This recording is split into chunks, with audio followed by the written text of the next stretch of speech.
ऐसे ही एक सत्संगी अभ्यासी ने अपने संत सद्गुरु से प्रश्न निवेदन किया कि गुरुजी, मैं जब भी भजन अभ्यास शुरू करता हूँ तो मेरे शरीर में कहीं न कहीं खुजली होने लगती है, मुझे खांसी या छींक आने लगती हैं या कोई अन्य शारीरिक समस्या हो जाती है। कभी कभी तो मेरे पैर भी सुन्न हो जाते हैं। इसके लिए मुझे क्या करना चाहिए? तब उनके संत सद्गुरु उस सत्संगी प्रेमी को समझाते हुए फरमाते हैं कि जब हम भजन अभ्यास के लिए बैठते हैं तो सूरत की धारा शरीर से वापस शिव नेत्र की ओर खींचने लगती है और सबसे पहले हमारे पांव सुन्न होते हैं, उसके बाद दोनों पैर, उसके बाद जांघें और फिर मध्य भाग। इसमें दर्द महसूस होने का कारण यही है कि हम अभी पूरी तरह से शिव नेत्र पर एकाग्र नहीं हैं और शरीर के बारे में ही सोच रहे हैं कि हमारी सूरत कहाँ तक खींची, इत्यादि इत्यादि। आप अपना ध्यान अपने सामने केंद्रित रखें और ये बिल्कुल न सोचें कि आप कहाँ तक सिमट चुके हैं। यह सोचना स्वाभाविक है कि मैं पूरी तरह सिमट चुका हूँ या मैं कहाँ तक सिमट चुका हूँ या क्या मैं सही कर रहा हूँ। ऐसा हम में से बहुत से लोगों के साथ होता है क्योंकि हम शिव नेत्र पर सिमटना चाहते हैं। हमें अपने मन को इस तरह से प्रशिक्षित करना है ताकि हम सूरत के सिमटने के बारे में बिल्कुल न सोचें। भजन अभ्यास के समय कोई भी विचार हमारी एकाग्रता भंग करता है, चाहे वह विचार भजन अभ्यास की प्रक्रिया के बारे में हो या सूरत के सिमटने के बारे में। अतः निरंतर अभ्यास से हम शिव नेत्र पर ध्यान टिकाकर रखें और अपने शरीर के बारे में बिल्कुल न सोचें। यदि शरीर के किसी एक भाग में दर्द हो तो हमें अपनी मुद्रा बदल देनी चाहिए, भले ही हम ये समझते हों कि वह हमारे लिए सबसे आरामदेह मुद्रा है। हो सकता है आपको शारीरिक स्तर पर कुछ हो रहा हो और जब आप भजन अभ्यास पर बैठते हो तो आपको कोई शारीरिक समस्या होती हो, तो मैं तो यही सलाह दूंगा कि यदि आप किसी मुद्रा में दर्द महसूस करें तो उस मुद्रा को तुरंत बदल कर बैठें। सामान्यतः जब हमारी सूरत की धारा खींच जाती है तो हमारे हाथ पैर सुन्न हो जाते हैं। तब कभी कभी ऐसा भी लगने लगता है कि हाथ पैर भारी हो गए हैं और कोई उन्हें नीचे की ओर खींच रहा है। जैसे ही हमारा ध्यान इनकी तरफ जाता है, हमारी सूरत की धारा वापस इनकी ओर प्रवाहित होने लगती है और तब हमें ऐसा अनुभव हो सकता है जैसे कि हाथ पैरों में छोटी छोटी सुइयां चुभ रही हैं या फिर झंझनाहट हो रही है। इसका एकमात्र समाधान है कि हम अपना ध्यान शिव नेत्र पर ही टिकाए रखें और जब हम सिमटने लगे तो अपने हाथ पैरों की ओर ध्यान बिल्कुल न दें। इस तरह से हम भजन अभ्यास के दौरान कोई पीड़ा या शून्यपन अनुभव नहीं करेंगे।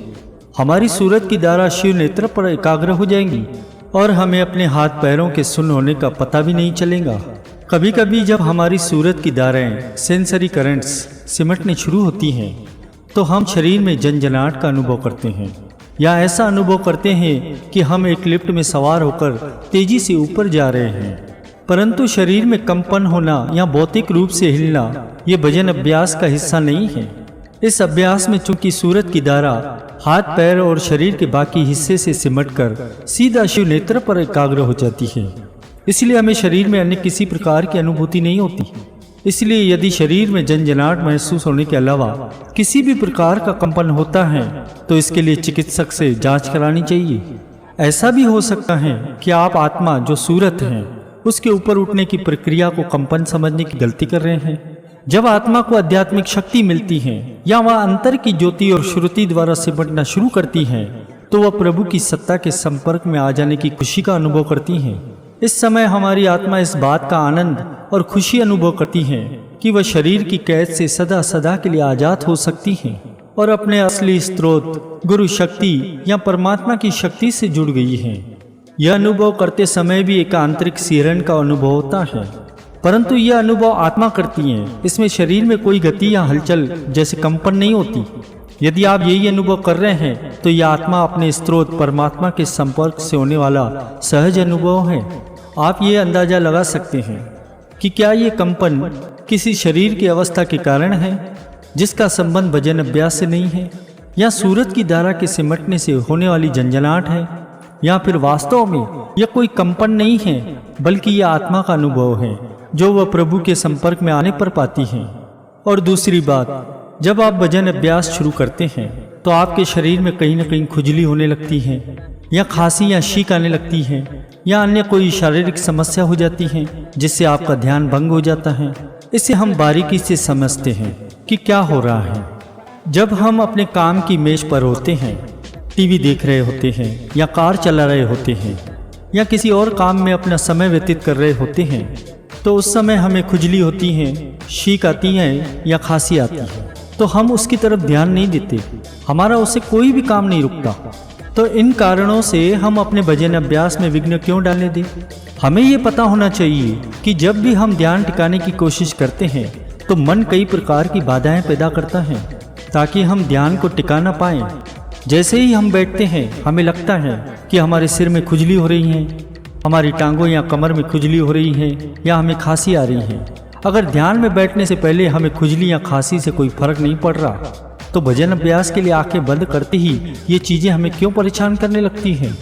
सबसे पहले तो हमें ये समझना है कि ये सब हमारा ध्यान भंग करने के लिए हमारे मन की ही चालें हैं। यदि भजन अभ्यास से पहले इन चीज़ों से हमें कोई परेशानी नहीं होती, तो ध्यान के समय भी हमें इन चीज़ों की परवाह नहीं करनी चाहिए। इनको नज़रअंदाज करते हुए हमें अपनी एकाग्रता भजन अभ्यास में बनाए रखनी चाहिए। अगर ये समस्या चलती जाए तो हम रोजाना बिना ध्यान टिकाए लंबे समय तक स्थिर बैठे रहने का अभ्यास करें ताकि हमारा मन इसका अभ्यस्त हो जाए और हम इसका समय धीरे धीरे बढ़ाते जाएं। अगर हम बिना खांसे, छींके या खुजली किए सिर्फ 5 मिनट तक स्थिर बैठ सकते हैं, तो हम इस अवधि को थोड़ा थोड़ा करके आगे बढ़ाते जाएं। अगले दिन हम 6 से 7, 8 या 10 मिनट स्थिर बैठने का अभ्यास करें। जब एक बार हम बिना ध्यान टिकाए स्थिर बैठने लग जाएंगे तो हम उसी मुद्रा में ध्यान टिकाना भी शुरू कर दें। समय के साथ साथ हमारी एकाग्रता इतनी बढ़ जाएगी कि हम मन के इन छलावों के आगे घुटने नहीं टेकेंगे। और वहीं दूसरी ओर कभी कभी सच में कोई शारीरिक बीमारी होती है, जैसे किसी को जुकाम होता है या एलर्जी होती है जिसकी वजह से उन्हें खुजली, खांसी या छींकें आती हैं, तब हमें ये समस्याएं भजन अभ्यास के अलावा भी परेशान करेंगी।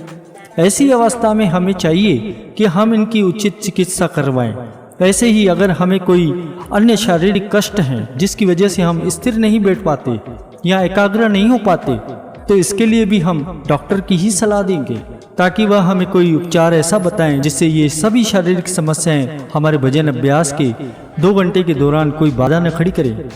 कई लोगों की ये शिकायत रहती है कि उन्हें शारीरिक समस्या के कारण वे भजन अभ्यास के लिए ज़्यादा देर तक नहीं बैठ सकते। उन्हें भजन अभ्यास अच्छा भी लगता है, परंतु थोड़ी देर ध्यान में बैठने के बाद शरीर में पीड़ा होने लगती है और उन्हें लेटना पड़ता है और लेटने पर नींद आ जाती है, जिसकी वजह से भजन अभ्यास रह जाता है। यदि आपके शरीर में दर्द है तो आपको निश्चित रूप से लेट जाना चाहिए या तो फिर मुद्रा बदलकर ऐसी मुद्रा में बैठे रहना चाहिए जिसमें दर्द न हो।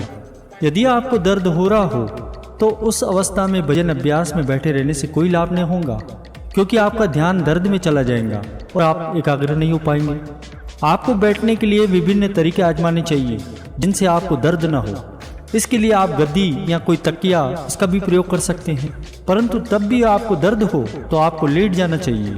और लेटने पर हमें नींद तो तभी आती है जब हमारा शरीर थका हो, इसलिए हमें लेटकर भजन अभ्यास तभी करना चाहिए जब हमारा शरीर बिल्कुल तरोताजा हो और हमारी नींद पूरी हो चुकी हो।